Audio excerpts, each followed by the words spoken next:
আসো বাবা, দেখো রাহুল কে এসেছে। এই বুড়ো কোথায় ঢুকছো? যাও বাইরে বের হও। রাহুল, তোমার মাথা খারাপ হয়ে গেছে? তুমি আমার বাবার সঙ্গে এভাবে কেন কথা বলছো? ও তোমার বাবা, আমার বাবা না। দেখো রাহুল, যদি কোনো প্রবলেম থাকে তাহলে সোজাসুজি বলো। ওনার সঙ্গে খারাপ আচরণ করে কথা বলছো কেন?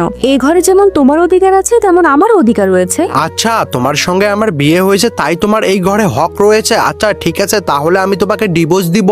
জামাই বাবু, এত রাগ হবেন না। আমি এখানে আসছি, এটা আমার অনেক বড় ভুল। কিন্তু আমি একটা জিনিস জানতে চাই, কিন্তু আপনি আমার উপর এত রেগে আছেন কেন? আমাকে এইটুকু বলুন। আপনার কোনো দোষ নেই বাবা, আপনার মেয়ের দোষ। কিন্তু আমি কি করেছি? আচ্ছা মনে নেই? আমি মনে করে দিচ্ছি। কি বাবা, তোমরা আজকে আসতেছো সন্ধ্যার সময়? আচ্ছা ঠিক আছে, মাও আসতেছে। আচ্ছা আসো। পায়েল, সন্ধ্যায় বাবা মা আসতেছে। তো আমি কি করব? কি করবে মানে? ওদের পছন্দের খাবার রান্না করো। আচ্ছা, এটা কি কোনো হোটেল? না, আমি কাজের বুয়া, যে তুমি যা অর্ডার করবে তা আমাকে করে দিতে হবে। বা তুই জামাই বাবার বাবা মার সঙ্গে এমন করেছিস, তাই জামাইও আমার সঙ্গে এমন করেছে। জামাই কোনো ভুল করেনি।